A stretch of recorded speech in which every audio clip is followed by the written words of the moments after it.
Hello and welcome to today's lunch lecture in our DeCarbCH Lunch Lecture series.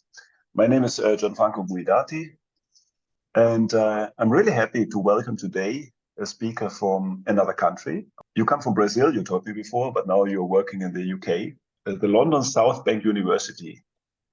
So I'm happy to welcome Henrique Lagoeiro, to give us his view on unconventional heat sources for district heating. That's the title of his talk. Henrique, the floor is yours. Please, we're looking forward to your talk. Thanks very much, Gianfranco. It's a pleasure to be here, and hello, everyone. So I'm Henrique Lagoeiro. I'm a research fellow at London South Bank University with the Heating and Cooling Group. And I'll present to you some of our latest research on what we call unconventional heat sources for district heating and their potential for the UK.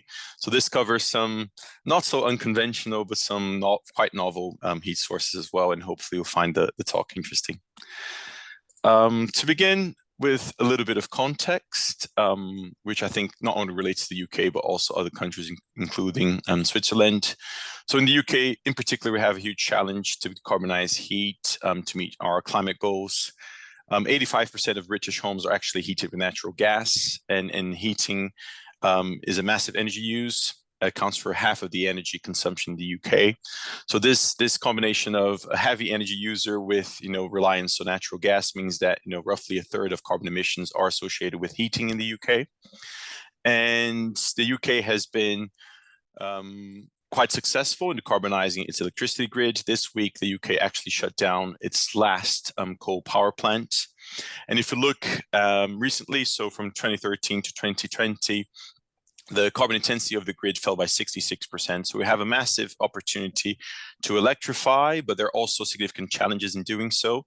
And this graph that I have here on the right side of the slide represents this challenge because it compares in blue the electricity demand in the UK with the low grade heat demand in red. So you can see the difference in the magnitude between the two, which really indicates how challenging it will be to transfer all of that heat demand onto the electricity grid. So we need to be very efficient when it comes to electrifying. And I really believe that this is where district heating comes into place, especially for cities. We can have very large scale networks that result in quite reduced costs for decarbonizing when you compare to individual solutions, for example. And district heating opens up the opportunity to use waste heat, which might mean higher efficiencies when you have a heat pump with a higher COP, for example, and in some cases might not even need a heat pump, which of course reduces the cost. And this is a locally available energy source as well. So there's also benefits when it comes to energy security. And at LSBU, we've supported the UK Department of Energy Security and Net Zero, DESNZ, back in 2020 to estimate the waste heat potential for the UK. And when we look at all of the possible sources that we mapped, and this includes thermal power plants, waste energy plants, existing CHP systems as well. The total potential is 310 terawatt hours. But for this talk, I'll focus on the low temperature opportunities, which was mainly the role of London South Bank in the project. So to give a little bit of context on where the UK is at the moment, so the UK is known to be an emerging market for heat networks, and the term heat networks are used quite interchangeably with district heating sometimes, but actually in the UK, when you look at what they mean by heat networks, it includes not only district heating systems that are very large scale, but also small communal systems. And these actually correspond to most of the existing systems. So out of the almost 1,400 networks that are operational, 78% of those are actually small systems that only serve a building or a couple of buildings. So the UK is really pushing to change the market and to incentivize new heat networks to be constructed. And there's a target, an ambition to grow from meeting 2 to 3% of the demand to 20% of the demand with heat networks in 2050. And we also need not only lots of investment to be able to do this, but also to change the mindset from these small communal systems to large-scale opportunities that could really unlock the potential for waste heat recovery, for example. And the government's quite aware of this opportunity. There are some, policies that are being introduced to support the development of future heat networks and district heating networks. Some examples are the Green Heat Network Fund, which provides capital funding for projects that generate heat from low carbon sources. The government's also introducing technical standards to make sure that existing heat networks operate above a certain level of performance. And another really exciting thing that is being introduced are heat zones, initially being introduced in England. And recently the government has published some of their maps of where they want to have these heat network zones in cities. And I have here an example of the London Borough of Southwark, which is where LSBU is located, curiously. And you can see kind of like how they envisage these zones, like large areas where buildings would be mandated to connect unless it's not cost effective if they are large buildings. So it's quite exciting to see the change and this process of heat zones being established.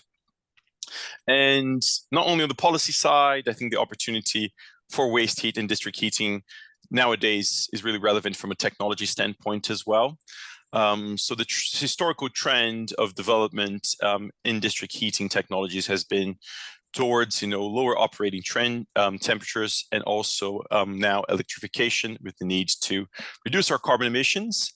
And this combination really made it ideal for large scale heat pumps to be used together with low grade waste heat sources that now are becoming more economical because of the low operating temperatures. And if you connect these with thermal energy storage, for example, these large scale systems can be key in also helping to manage the fluctuating nature of renewable energy generation. And there are two main types of systems that nowadays are really pushed as the future of district heating and cooling. And these are either the 4G district heating concept, or the thermal source network concept, or 5G systems that are sometimes referred to as ambient loops as well. There's an interesting debate within the district heating community about the 5G concept, because some people think that it's best not to call it 5G because it implies that there is an evolution from the 4G to the 5G, which might not be the case. Still widely unknown, to be honest, like what is the best system. So the IEA suggested thermal source networks to be the best terminology to define these systems. So I'm going to stick to that, but also use the terms 5G sometimes, just to make sure that people are aware of what I mean. But anyway, the 4G system is very much similar to the traditional idea of district heating, where you have a central generation plant. And in this case, your system would only produce heating. You need a complete separate infrastructure for cooling provision. And the difference here is that you operate at much lower temperatures, usually below 70 degrees C, as opposed to temperatures in the levels of the 90s and above of traditional district heating systems.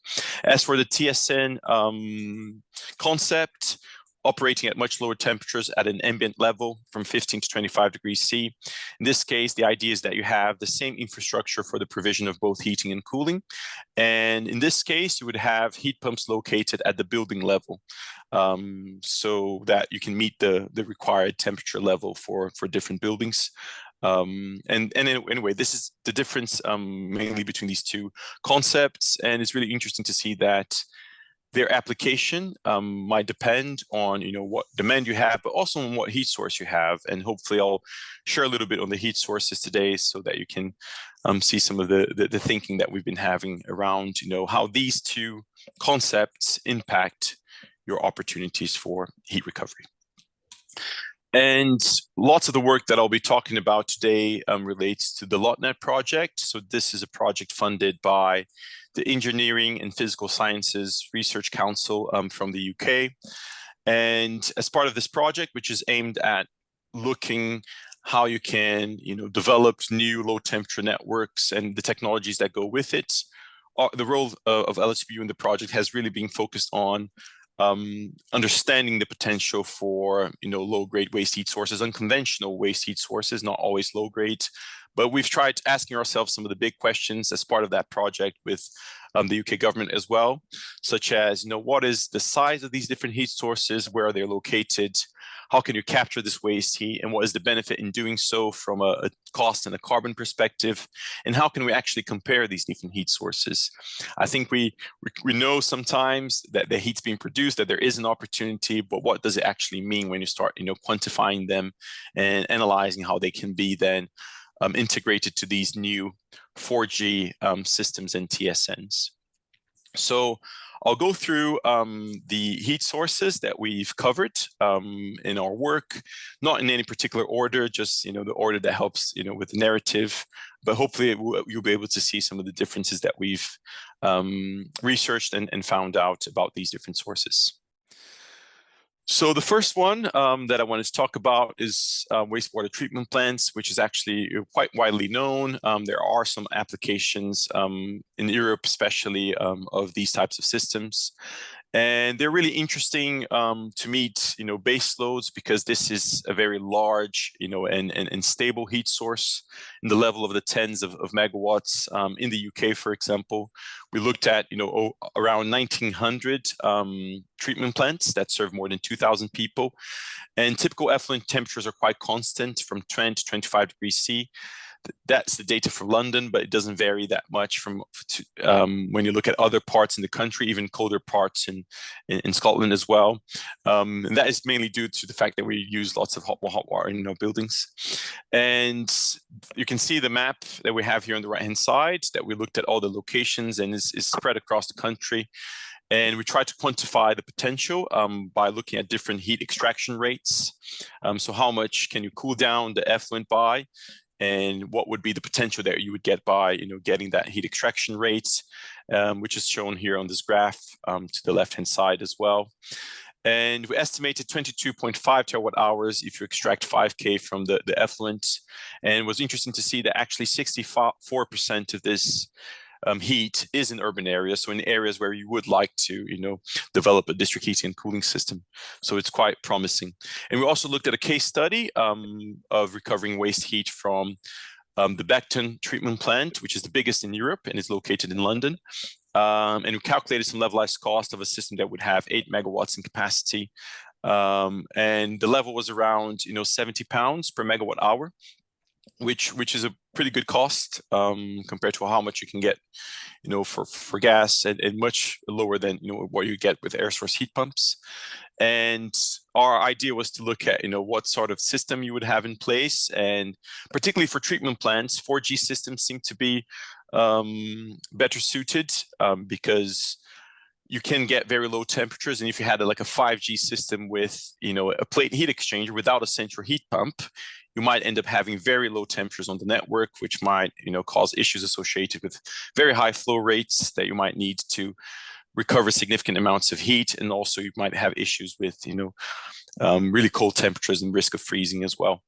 So 4G seems to be the way for treatment plants. And this is a really interesting heat source because of its scale.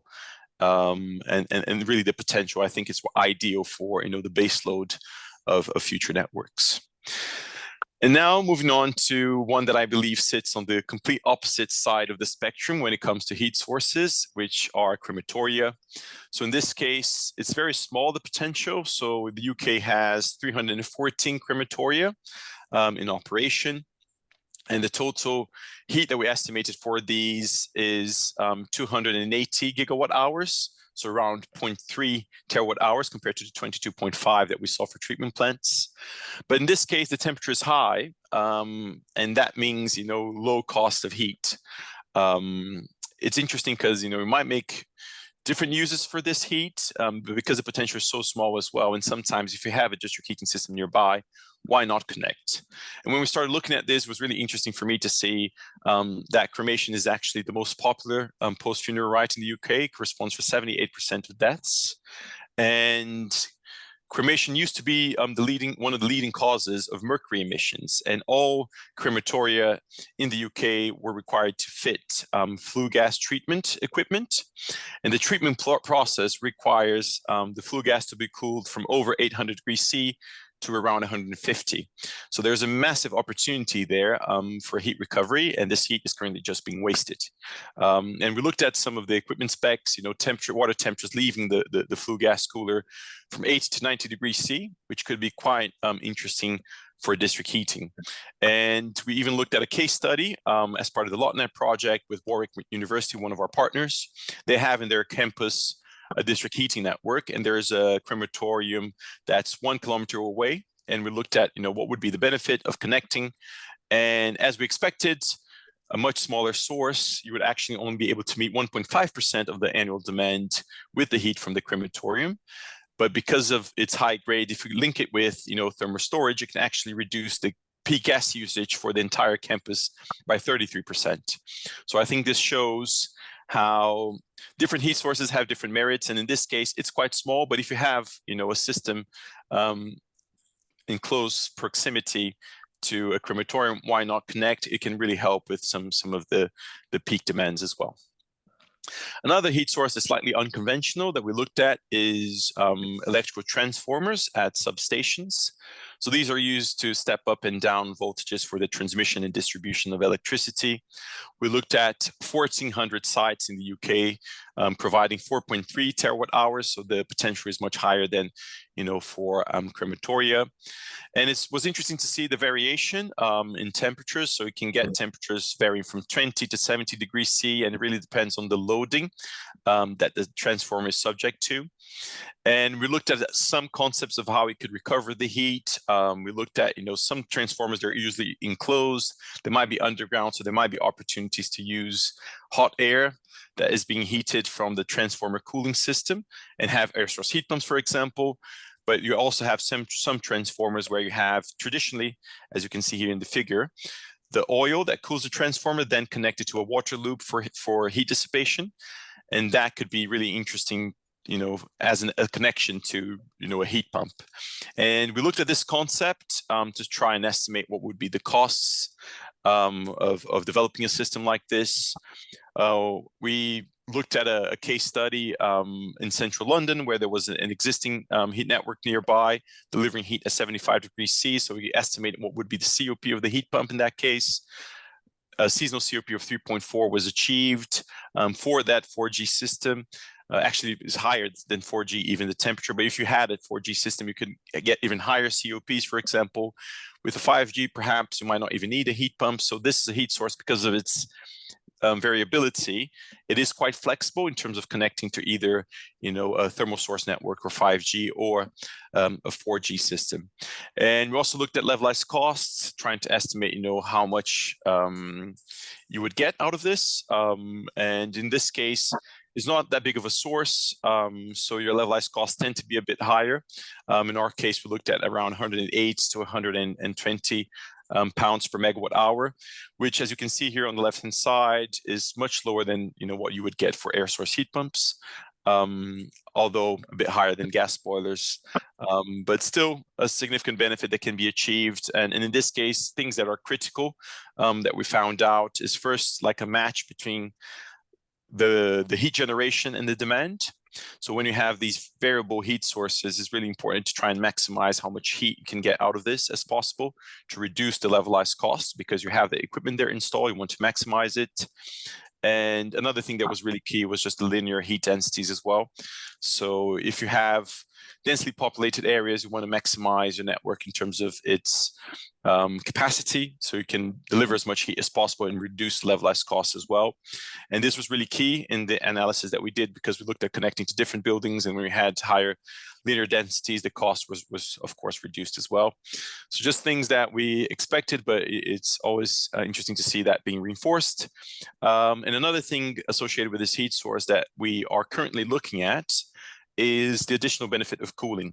So with transformers, if we think that we're going to electrify everything, with EVs coming up, with heat pumps being rolled out, transformers or existing infrastructure, we will be subject to much more, higher levels of pressure, bigger loads as well. So it's quite important that we extend their lifetime, and one of the key parameters that determines, you know, the lifetime of a transformer, it's its operating temperatures.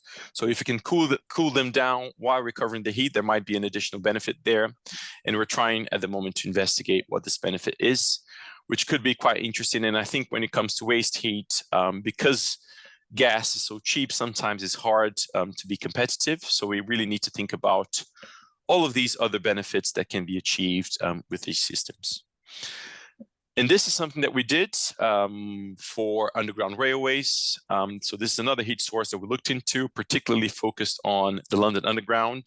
This was actually the topic of my PhD, so it's a heat source is very close to my heart in a way. And it's an assessment that we did, that we actually looked at, you know, what is the benefit of combining heating and cooling. So it's based on an existing system that was, you know, implemented. It's operational at the moment, which is called the Bun Hill Heat Recovery System in central London. And the way that the system works is what you can see here on the left-hand side. You have a 2-stage 1 megawatt heat pump that is connected to the heat recovery coils, and you have a reversible fan that allows the system to either operate in what is called extract mode, which is just removing the hot air from the tunnels and using that as their heat source.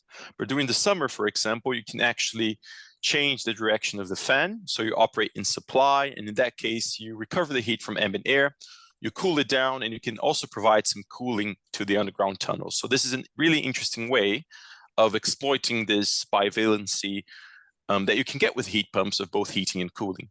And this is particularly relevant. In London, we saw in 2022 temperatures as high as 40 degrees C being recorded. And the underground is a place that, you know, is very old. It's 150 years old, so there are issues around, you know, heat buildup and ventilation. So providing that cooling is really beneficial. And we've worked together with Transport for London to try and estimate what would be the impact of the cooling provision to stations that are close to where the heating system was implemented. So this is what is shown here on this graph. We've looked at different types of operating modes, trying to look at, you know, how much cooling you could provide and what would be the reduction in peak temperatures at nearby stations. And for the planned condition, which was to operate the system for 6 months and extract in 6 months in supply, you can get up to 3K of temperature reduction during peak hours, which is quite significant for the London Underground. And you also have the additional benefit of increasing the COP because you have 2 outputs out of 1 electrical input. So it's a buy one, get one free sort of scenario, if you will. So your COP would grow from 3.4 to 5.4. And this, of course, impacts as well your levelized costs, as you can see. If you operate for 12 months and extract, 108 pounds per megawatt hour. But if you have that additional cooling benefit, you can bring that down as well. So this really shows how thinking about these additional benefits can really support the development of these waste heat recovery systems.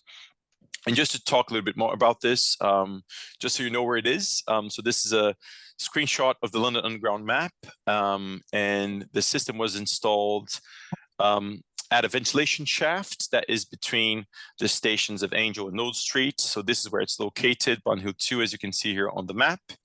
And this is what it used to look like before. So this is a typical ventilation shaft that you can see all around London. They are used to provide ventilation to the underground tunnels, and it was completely refurbished then to house the energy center for a local district heating network. And just to show you some of the additional photos here, so this is the energy center during construction. You can see the ventilation shaft here on the right hand side, and you have the heat pump here at ground level. You also have some CHP systems which add flexibility to the system here as well. Here you have the reversible fan, the coils. The space is a bit tight, so it's not the best photo, but hopefully you can see how it looks, and the 2-stage heat pump as well that was installed. It's an ammonia heat pump, so there were issues around toxicity. So it's within a complete enclosed space. It's inside a container, and there are monitoring instruments that let you keep track of the ammonia level, so there are no risks of leakage for the system. But this was just to show you how it actually looks like in practice. And moving on to other heat sources that we looked at. So we are also involved in another project which is more focused on cooling. So our work is a lot around heating and cooling. And we also have looked at cold stores and supermarkets as part of this project. So the project is called TICR, so it stands for Transport, Industrial, and Commercial Refrigeration. And in this project, what we're trying to do is to estimate the emissions and the energy use associated with refrigeration in the UK, focusing on key industrial and commercial applications. So we looked at several sectors, industrial sectors, cold stores and supermarkets. We looked at data centers as well. And of course, where there is refrigeration, where there is active cooling, there's also a waste heat opportunity. So we've also looked into the waste heat potential associated with the refrigeration systems of these sectors. So here I have some of the data that we collected. You can see the refrigeration energy use that we estimated for cold stores and supermarkets, and how much waste heat is coming out from these systems. So we gathered data for over 7,000 supermarkets, over 600 cold stores in the UK. We had data on their floor areas for supermarkets, the volumes for cold store, how much energy they typically use, some data on COPs as well to be able to estimate the waste heat output. And you can see that it's quite significant, for supermarkets, for example, 12 terawatt hours. It's a big number, but it's a heat source that's quite different from some of the others that we looked at before, such as treatment plants, because in this case, it's really scattered. It's more similar to the underground railway ventilation shafts, for example, because it tend to have smaller capacities of the refrigeration systems. So you can get, things in the order of the tens of megawatts. Is usually up to 1 megawatt that you can get out of a system like this. So it might be an issue when it comes to, reducing the levelized cost and making sure that you have a large system that can, provide lots of heat. We looked at a case study in the UK as well that you can see here on the right-hand side. It's a supermarket in Bristol, and the idea was to have a 1 megawatt heat pump that would use the waste heat from the refrigeration system, and it could achieve really good COPs from 4 to 4.7. Delivering heat at 65 degrees C, so it's a typical 4G system, and it would deliver heat to a residential development just at the back of the supermarket. So it was interesting to see. I don't have the levelized cost figures, but they were slightly high compared to the other sources. And once again, this really relates to the scale of these, because although they have a big potential on a source by source on a site level, you might not get that much heat. So my understanding really is that these sources might be best used when you have, for example, a 5G system where you wouldn't need a heat pump. You can connect with a plate heat exchanger, for example, to a local supermarket, which might be easier to connect, might reduce the costs, because having a centralized plant as a supermarket would be quite expensive for not that much heat being available. So these are things that need to be considered when you're thinking about reusing this sort of waste heat. And there's another barrier that is worth highlighting, is the trade-off between heating and cooling. So for example, the supermarkets, they have refrigeration systems that need to operate as efficiently as possible, and this means low condensing temperatures. You want to reject as little heat as possible, and that of course has an impact to your heat recovery potential. The last heat source that I wanted to cover is data centers, which are energy intensive facilities. They have massive cooling needs, and this is a sector that is expected to grow a lot, not only in the UK but also all over the world. As we have AI growing, we have digital needs of our society growing as well. And this was also part of the TICR project. We collected data for several data centers on their energy consumption, and we're able to estimate their heat output as well at around 22 terawatt hours for purpose-built data centers. We also looked at offices because we had data, but of course for heat recovery this might not be feasible, but for data centers is really a no-brainer. And we also looked at a case study in central London where you'd have a data center connected to a 5G system. The data center required a constant load of 3 megawatts of cooling, which was really interesting for a 5G type of system. But it's still quite hard to manage the fluctuation between heating and cooling with these systems. So for that project, we only looked at a feasibility study, and the idea would be to use the London aquifer to provide a balancing mechanism so that you can ensure that you can meet both the heating and cooling demands during the winter when heat demands are much higher, but also during the summer when the cooling demand of the data center is there, but there's not so much of a heat demand on the network. So just to summarize, as I've said, I tried to look at all of these sources and combine them. If you look at the whole potential together, just from these few unconventional sources, we have 66 terawatt hours. And when you compare that to the target of the government of having 20% of the heat demand met with in heat networks, that actually represents 81% of the projected increase. So although this is just theoretical, we can see that there's a massive potential that we can look at. And this graph really shows, not only the size of the sources, but what you can get per single site, which is what is shown here on the x-axis. And you can see that some sources you can get, very high potentials per single site, whereas with other sources, the potential is much smaller. So I think this really shows you what sources are ideal and, as those anchor base loads for future networks, and others that might really be complementary and used for, peak demands and as, additional heat sources to help, fully decarbonize these systems. And to conclude, hopefully we were able to see some of the interesting things around different heat sources. The potential is widespread, not only in the UK, but also in other countries. These different heat sources have different potentials and applications, and all of them can really support the development of future district heating networks and help to reduce the cost of decarbonization.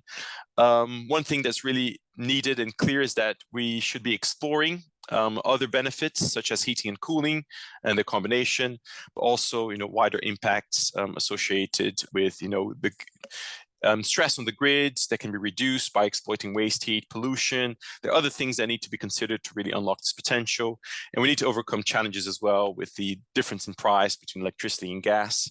I think in the UK, for example, there are discussions that are being held to reform the electricity market to balance the costs of electricity and gas, as electricity is currently heavily taxed. So these things will really help to further develop waste heat as well.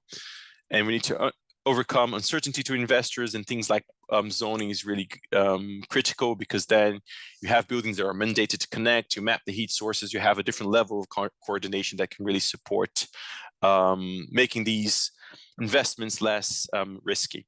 And just to mention some of the stuff that we're doing now, we're looking to collaborate with industry to further understand behavior and practicalities of connecting. Business models as well is something really key that we want to investigate. And the last thing that I wanted to mention as well is that we have a project that wants to look at the influence of different types of networks on waste heat, which is called FastDHC.